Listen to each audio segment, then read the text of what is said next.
Good morning and welcome back to Margin. This morning we're going to talk about the separation of work and life. So let's jump right into it.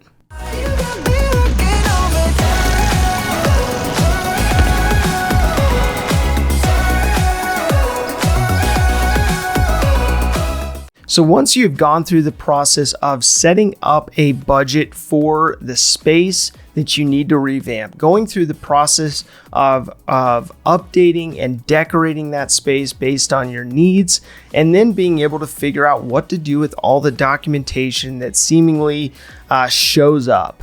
Once you go through those processes, your space then should be set up aesthetically the way that you want it without distractions. Now, what I wanted to focus in on from that point is really looking at how to properly separate work and life, which is very difficult, especially over the last year where many people, myself included, are working remote. So in a society where we are always on, we're always connected, we're overly busy, overly committed, and constantly running from one thing to the next, it's so easy for us not to draw a line between work and life and really being able to have a clear boundaries in regards to those two aspects of life. And so, especially in a time when we closely identify with what we do as our identity versus who we are, and therefore we end up pouring ourselves into work because of that, expressing a level of our identities rather than figuring out who we are, and then based on who we are, then that influencing what we do. And so oftentimes we can get those switched, and that ends up causing issues in regards to our priorities, in regards to making sure that we can actually draw a healthy line between the two. So there's two components I want to focus on today that will help to make sure that you are present wherever you are at. And so this will be hopefully a tool that you can use whether you work from home temporarily or permanently, or you are back in the office.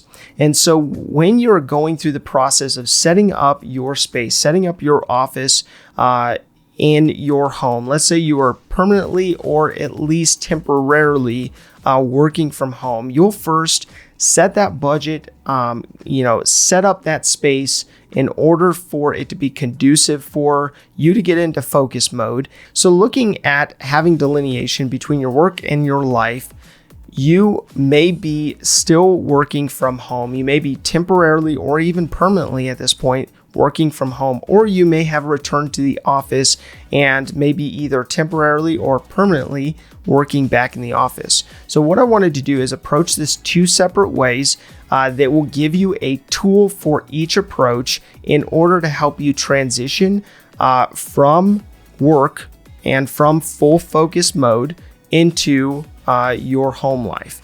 And so the first approach really looks at your home office. So assuming that you are either temporarily or permanently operating from your home, and that you have already gone through the process of cleaning up your space, making sure it's aesthetically calming and everything else for the purpose of you getting into focus mode, you will then want to set up certain parameters in order to make sure that when you are working, that you're fully engaged, and when you are done working, that you can transition well.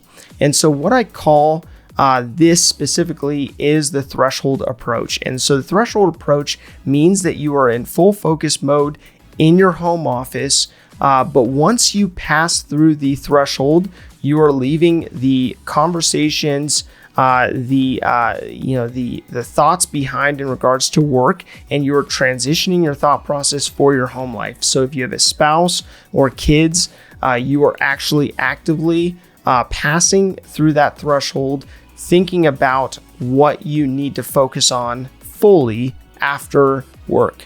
And so this allows you to leave the stresses of your job behind in your office, in your designated space, and allows you then to fully focus on what really matters in that time. And so anyways, the threshold approach really is applicable for those who are temporarily or or permanently working from home, and making sure that there is a delineation between work and life, and that you are not walking out of your home office still on the phone, still thinking about a project that's gone over budget, or thinking about your next day's calendar, but really being able to leave that behind and transition so that you're fully present. So the second approach looks at someone who is temporarily or permanently working from their office. So this may be a little bit easier, having that clear delineation between work and life,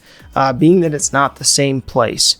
And so when you are leaving work, what I would recommend that you do is you choose a landmark on your commute, whether that's you walking or you riding your bicycle or you commuting in a car. Choosing a landmark to where you shift your mindset to figure out what you need to focus on next. So if you are leaving work and you're thinking about how the day went, you're thinking about certain projects, you hit a certain landmark and you immediately shift your mindset to focus on being fully present for your home life. So whether that's your spouse or your kids, and thinking through their needs and thinking through the activities that they are going to report on, and so on and so forth, you're basically switching your mindset so that you can be fully present for them when you arrive at home. So with both of these approaches, ultimately what it's helping you to do is to build in a level of discipline so that